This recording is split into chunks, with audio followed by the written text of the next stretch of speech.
Laika! Are you stark raving mad? It was Laika! I am sure of it! That spirited little dog saved me! Laika saved you in her little space machine. I believe the correct term is capsule, General. Don't push your luck any further, Ivan Ivanovich. I fear it might snap. Oh, my apologies, General. In my excitement to explain what I discovered on the far side of the Metagalacticus Interiorus, I got carried away. And it happened like this.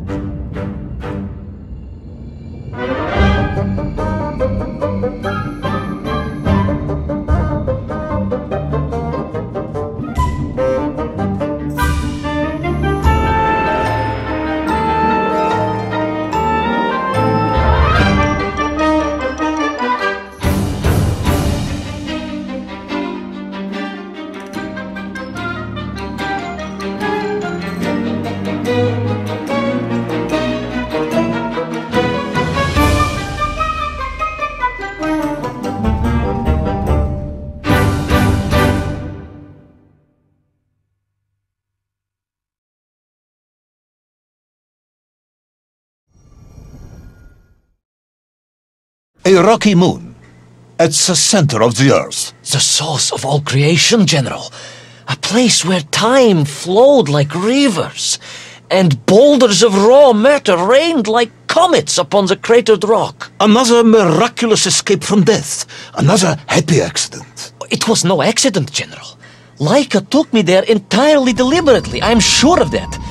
She continues to be a heroine and a savior and protector of our great nation.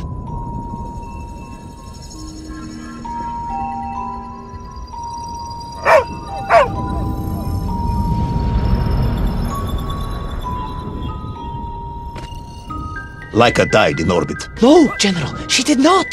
She's very much alive and happy, and currently living several miles below our feet. Laika is dead, Ivan. She most certainly is not, General. This is the real world, Tovarish. A world where you did not go to the center of the Earth, and Laika died in orbit. In my world, General, Laika is still alive.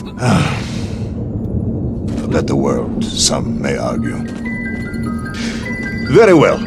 I will live in your world for a while longer, but time is running out. Ah, yes, time, General.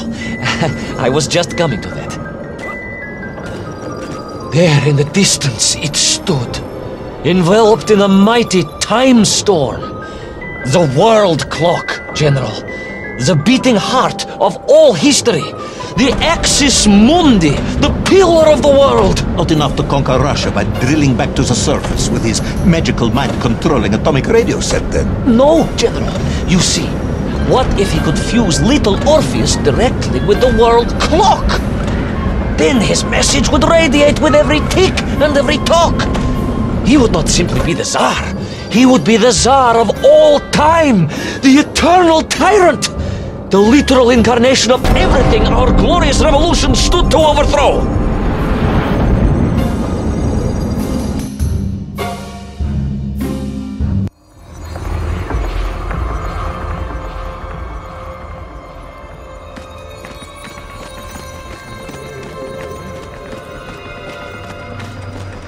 Sonikiv! Uncanny, General. But it was somehow different. I felt no cold. The waves were motionless. Indeed, it was as if I had stepped free of those rivers of time and stood on entirely motionless ground. And there in the distance... What? Debris from Syria and tall slave mines had washed up here. Almost as if I were meant to find it. And there, amongst it, the winking of steel led me to a blasting cap. And a plan began to form.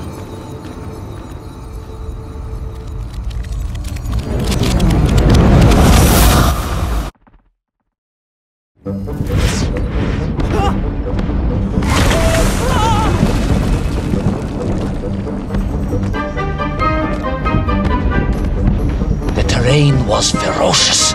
Explosive eruptions of fire and heat.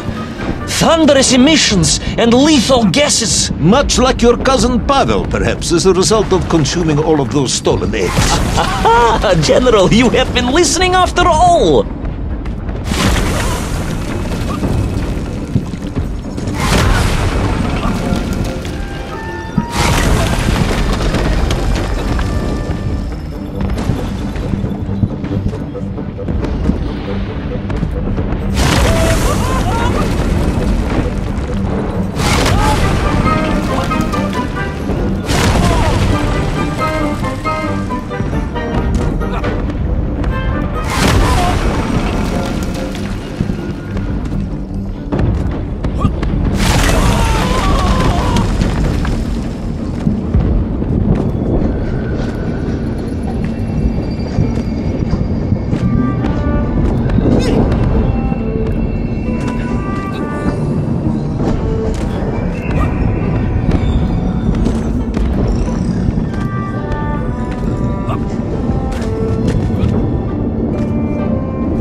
Agartha again?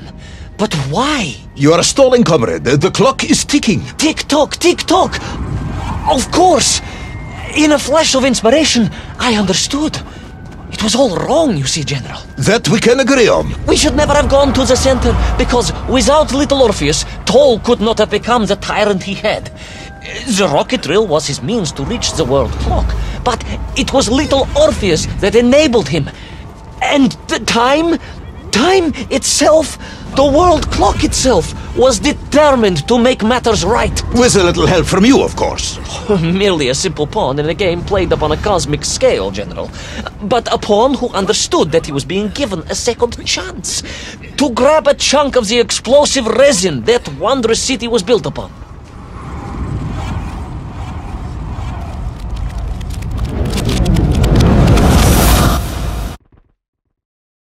And I was back. The mighty river of time roared past me, carrying the weight of the whole of history with it. Even for you, this is a stretch. Our time is almost up. I have to submit my report within the hour. Time, General. Time was nearly up indeed. That ancient and magical river that carried me along was surely moving inevitably towards some kind of end.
Enough.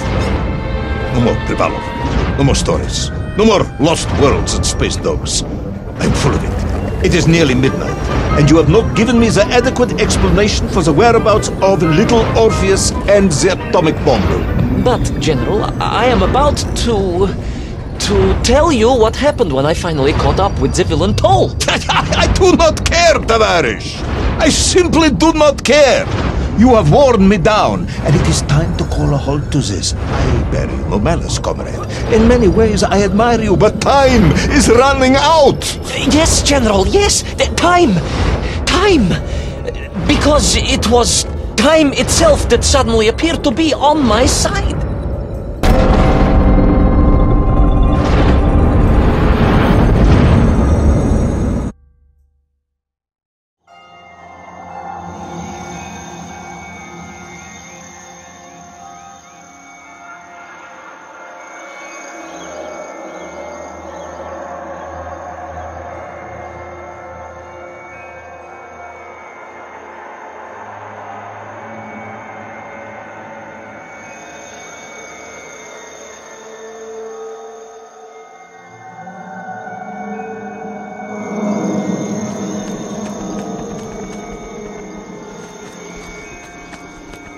Perhaps the world clock was so impressed with your egg-wearing antics it decided to return you to Plutonia for a second attempt.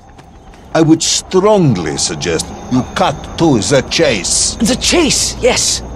The pursuit of tall and little Orpheus.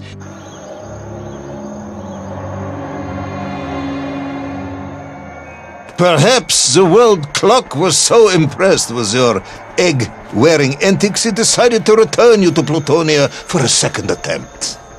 I would strongly suggest you cut to the chase. The chase, yes. The pursuit of tall and little Orpheus. I stood there with the resin fragment in one hand and the blasting cap in the other, and then, just like that, a clock began to ring. The world clock? No, General, an alarm clock. My Slava alarm clock, in fact, given to me by Auntie Marsha. The one who married the beef investigator. The very same. And the moment I saw that clock, I knew what I had to do.